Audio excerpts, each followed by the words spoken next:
Alrighty, I have a really packed construction update for you guys today, all on AlpenFury. So we have some exciting news to share with you. You already know it though, if you've watched Wonderland socials, it was topped off. There's obviously more to talk about in this video than just the topping off, but we're gonna really focus right now on them finishing the double inverted top hat. It's standing at 164 feet.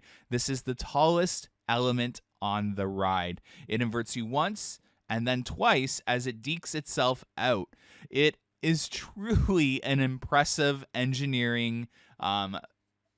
It looks so good. The drone does not do this ride justice, guys. You gotta really go to the park and check this out. We had the opportunity to meet a couple of fans today that wanted to come out and check out the finished top hat. That was really awesome. It was good to talk to you guys about AlpenFury and just watch this get topped off. In this video, you'll see it as well. By the way, I'm going to upload the entire process, the whole video. I recorded the whole thing. I'm going to upload it all for you guys just in music format, just so you can watch this process, because I thought you guys would be heavily interested in maybe watching that in full detail. So that'll be a separate video that I'll probably upload maybe in an hour after this one. But I just wanted to get you guys an update on the AlpenFest and station area as well. And just watch this. It was really cool. We honked our horns as they removed the crane from the element, so they finished most of it. You know, it was free-loaded and freestanding, and they heard and they acknowledged, which was so awesome. I'm just like, this has been such a cool process to document, and Walter's group has done such a phenomenal job on getting this coaster completed, especially missing track and support columns throughout the project. I can only imagine how difficult it is to build when you don't have the product in front of you to build with. So I'm going to go over some thoughts in this video on construction and the finishing timeline, as well as showing you guys AlpenFest, the station roof that was added today as well, that they did in a day. Timberkits is also an impressive company. Rockscapes is heavily at work. And I'll give my thoughts as the footage appears on the screen about how things are going to play out construction-wise, in my opinion.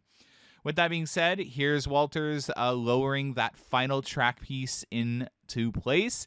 Look at how crazy these four guys are standing on this track and having to bolt it in place. If I can't even imagine 164 feet in the air, and they're having to use tools and bolt this thing in place, not in cherry pickers, just literally tied off onto AlpenFury's track and supports. Getting this coaster ready. It's insane. It's insanity. And again, they did all this so quickly. Bad weather, everything. Yeah, I'm just like, seeing this completed has just really brought this coaster to life. And once the ice winder roll and the stall are completed, that is just going to be the icing on the cake. And truthfully, Premier has done such an amazing job with the engineering of the supports on this ride. I know there's a lot of people saying that they look ugly, especially the where it's twisting in itself. I actually think Premier did a really good job on the designing of these supports. It could have been so much worse. One of my least favorite coasters I've seen out there. By the way, you can see Wonderland's drone in this video if you just saw that. But one of my least favorite coasters, support structure-wise, is definitely West Coast Racers. And I think that extra thought, or at least it appears like extra thought, went into the design of this support structure. I don't know if it's just like luck or a coincidence, but the two towers look like ice sculptures in my opinion. And I actually think the support structure holding up the Fire Serpent roll look really good in my opinion. I don't know if I'm just like biased and in love with this ride, but I thought the support structure looked good for AlpenFury. It makes sense.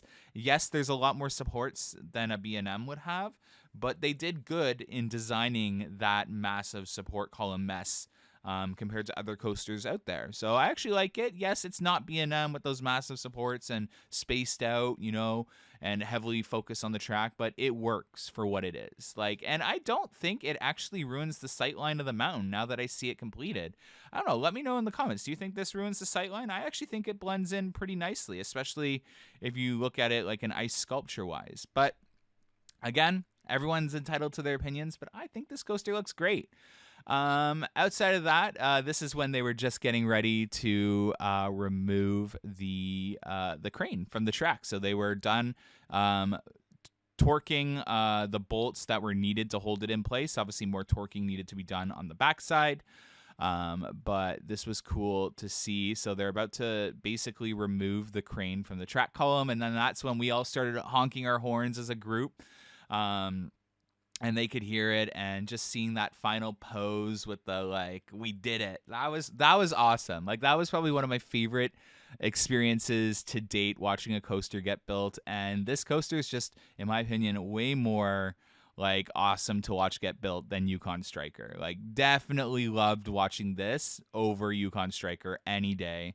And again, like, this is going to be a really good ride. Like, this is gonna be the best ride at Canada's Wonderland. And I know I haven't ridden yet, and you shouldn't have opinions like that until you ride it, but I can just tell that launch is going to be so punchy. And this element is literally like coming out of that launch, you go vertical, and then you like twist, invert, then untwist, and then you're at like a 90-degree angle, and then you go invert again and come down into like a 90-degree drop, and then you go into your pull out, and it's just twist, inversion after each other. So it's just crazy. This is going to be definitely the craziest ride at Canada's Wonderland, maybe until 2027. But nonetheless, I'm so excited. This is awesome. And here comes the money shot with the team in just a sec. You're going to see it.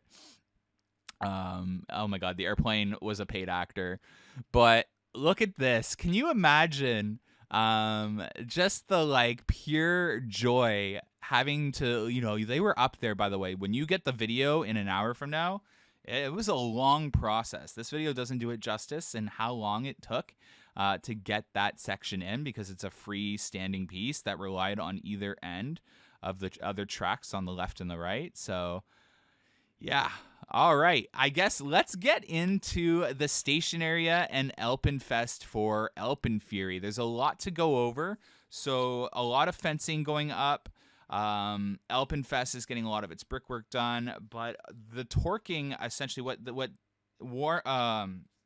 they're doing now, Walter's group, is going and torquing all the sections. So I know on Season Pass holders say a lot of people are like, well, there's a lot of track pieces not connected to the supports. That's very normal. They're in the process now of torquing all those supports to track pieces to be fully bolted.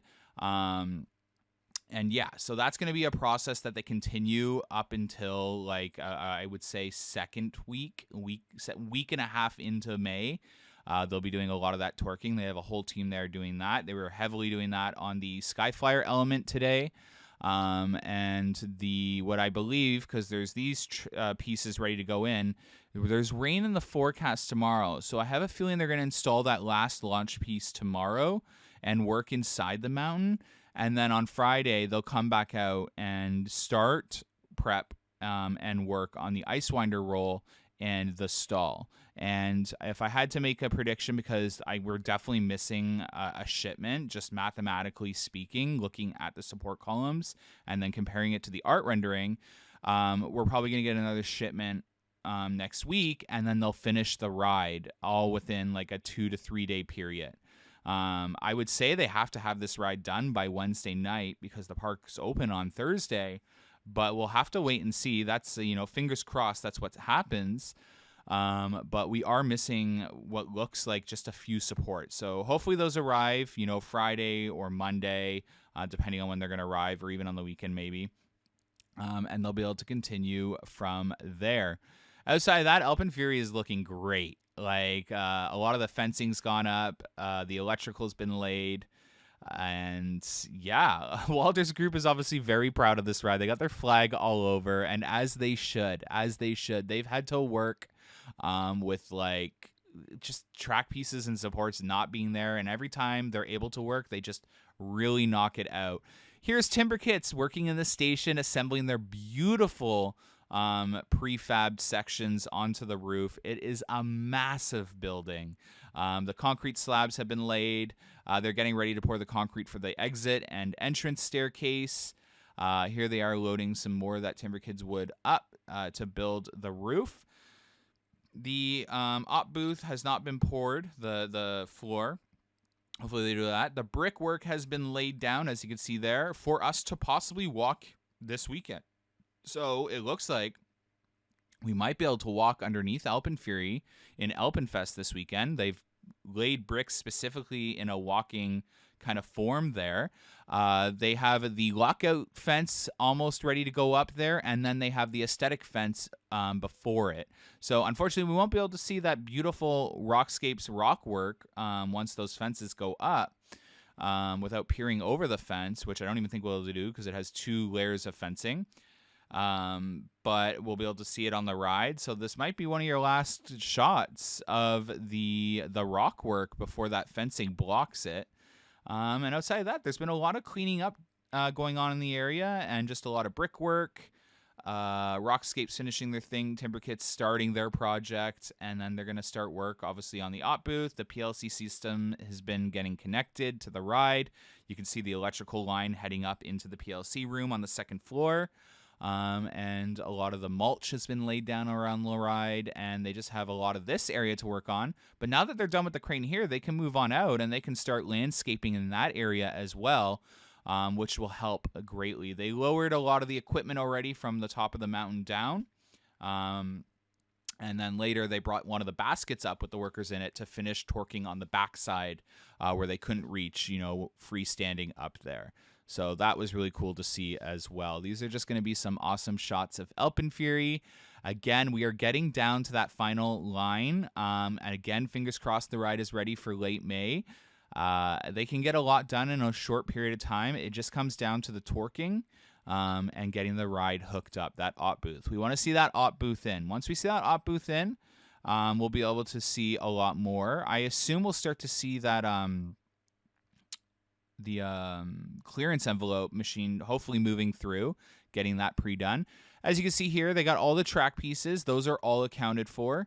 We're just missing a few support columns, and hopefully they arrive soon, like I said, and they'll start assembling. I'm hoping to see on Friday at least some pre-assembling of some of these lower to the ground supports, at least the connecting the supports to footing connector pieces. So that can help with timeline, but we'll have to wait and see. Outside of that, the crane should be done tomorrow, and I don't know if they're going to use this crane for the stall.